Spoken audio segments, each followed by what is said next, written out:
inventámos uma receita para esta questão. E essa receita chamou-se cidadania, direitos de cidadania e, portanto, universalidade desses mesmos direitos. Quer dizer, no fundo, há uma tradição que trazemos às costas, que eu não digo que seja nem pouco mais ou menos, digo que seja uma má tradição, mas é uma tradição que assenta num pressuposto, que é o de que todos temos direitos e todos temos iguais direitos. E quando entramos nesta formulação, que eu repito, é uma formulação generosa, é uma formulação que tem sido a base de lutas sociais muito certas e muito transformadoras, certo? No entanto, a verdade é que esta bandeira da igualdade alimentou ao longo de décadas e talvez até de séculos, pelo menos durante um século, de há um século esta parte, alimentou uma certa forma de fazer e de pensar a política. E eu gostaria de falar um bocadinho sobre isso. Do lado de cá do mundo, estou a falar do lado norte, estou a falar do lado europeu, se quiserem, nós inventámos fórmulas para isto. E eu acho que essas fórmulas foram essencialmente duas.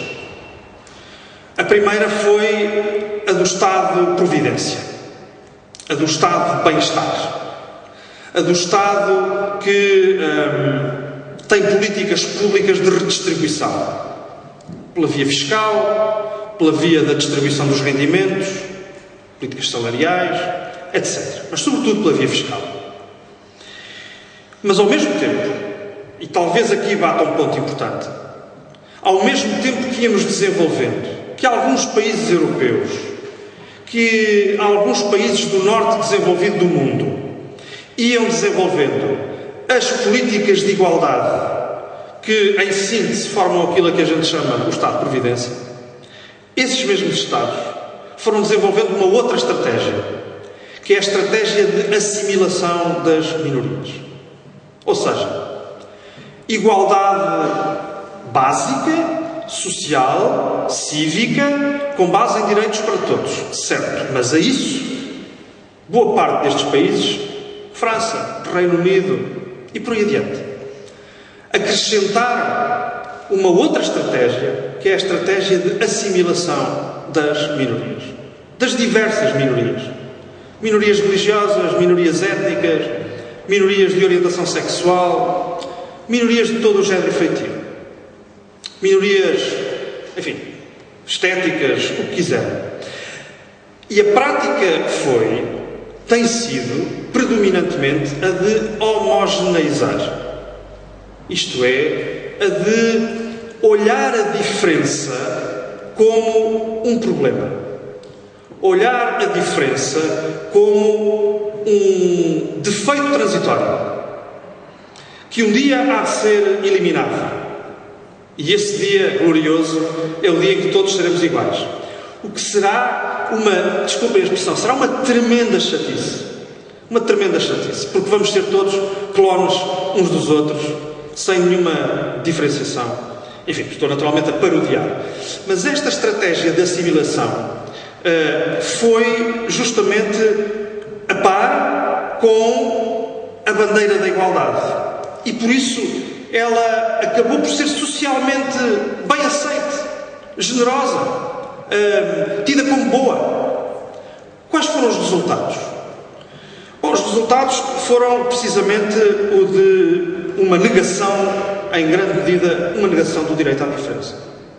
E nós temos hoje sociedades onde o direito à diferença é um problema. E isso não é a diferença que é um problema. Ela é um problema. Mas pior ainda é o direito a essa diferença ser socialmente um problema. E politicamente um problema.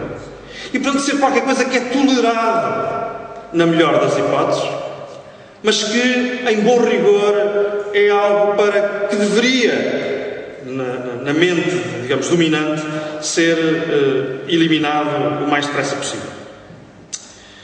Eu utilizei a palavra homogeneização, mas em bom rigor, se calhar utilizei uma palavra inapropriada, porque não é realmente da homogeneização de que se trata. em bom rigor é de gestão das diferenças de uma maneira socialmente aceitável. Manter a coisa de maneira a que ela não exploda. Não é realmente uma homogeneização no sentido pleno da palavra. Mas, enfim, creio que este é o horizonte. Creio que, portanto, desenvolvemos, sobretudo, repito, nesta área do globo mais rica, mais poderosa, seguramente, desenvolvemos esse tipo de estratégias de igualdade, mas ao mesmo tempo de assimilação. De igualdade do ponto de vista como bandeira em termos de distribuição de rendimentos e de riqueza, mas ao mesmo tempo também de homogeneização e, portanto, de anulação das diferenças de outra natureza. E, portanto, eu acho que chegámos a um ponto muito problemático. A minha conclusão deste primeiro ponto é essa. É que hoje, nesta área do mundo, nós estamos realmente confrontados com uma situação complicada. E passo ao segundo ponto. O segundo ponto é que todas e todos aqui temos consciência de que estamos justamente não só numa grande crise económica, numa grande crise financeira e numa profundíssima crise social, disso falar-se-á certamente amanhã no sítio onde eu vou trabalhar, mas estamos também numa crise muito acentuada do ponto de vista deste modelo que tentou gerir a questão das desigualdades e tentou fazê-lo também de uma forma tendencialmente homogeneizadora. Isso está em crise. E eu acho que essa é a crise mais funda que nós temos aí. Eu acho que há crise em dois planos. Não estou a falar da crise financeira, não estou a falar do Lehman Brothers e do BPN. Estou a falar justamente de uma crise funda que está aí, de modelo de entendimento das coisas, que tem tido a igualdade e, ao mesmo tempo, a negação do direito à diferença como seu lema, digamos assim. O que é que eu acho que está em crise? Duas coisas, repito. Em primeiro lugar, no que diz respeito à desigualdade ou às políticas de combate à desigualdade, estamos em crise. E estamos em crise desde os anos 80. Justamente quando a ideia de igualdade foi substituída pelo primado, se quiserem, do mercado, ou pelo primado da competitividade, ou o primado da seleção natural. Aquilo a que alguns, como é o meu caso, chamamos uma lógica, um discurso, uma forma de entender o mundo de tipo neoliberal. E eu acho que isto é realmente um elemento fundamental de crise, porque, no fundo, pôs em causa, e continua, o discurso está aí, todos e todas o ouvimos no dia-a-dia, a recomendar, por exemplo, que o Estado se retraia do ponto de vista dos gastos sociais, do ponto de vista do apoio àqueles que estão na margem, do ponto de vista económico e social. E, portanto, há realmente uma crise grave, bem o sabemos, em Portugal, por todo lado, uma crise grave, justamente, dessa aposta que em certo momento se procurou fazer de um pacto social justo entre capital e trabalho, ou, se quiserem, portanto, de um pacto social pela igualdade. Essa questão está em grave crise.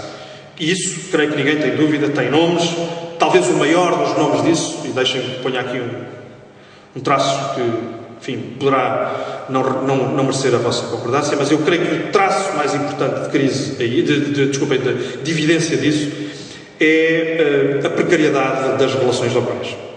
Isto é, eu acho que, para vos ser muito sincero, que nós hoje vivemos num tempo aqui, mas não só, um pouco por toda a parte, em que ter uma ocupação não é ter um trabalho, não é ter um emprego, é ter uma ocupação sem direitos, sem o mínimo dos direitos, é normalmente olhada como um privilégio, porque a alternativa é o vazio. E, portanto, um jovem, uma jovem licenciada que consegue um emprego no call center, que é a versão moderna do Charlie Chaplin a apertar porcas nos tempos modernos, é olhado como um enorme privilégio. E esta cultura da desdignificação do trabalho, creio que é o maior sinal de crise que nós encontramos no que diz respeito justamente às questões da igualdade. e dos direitos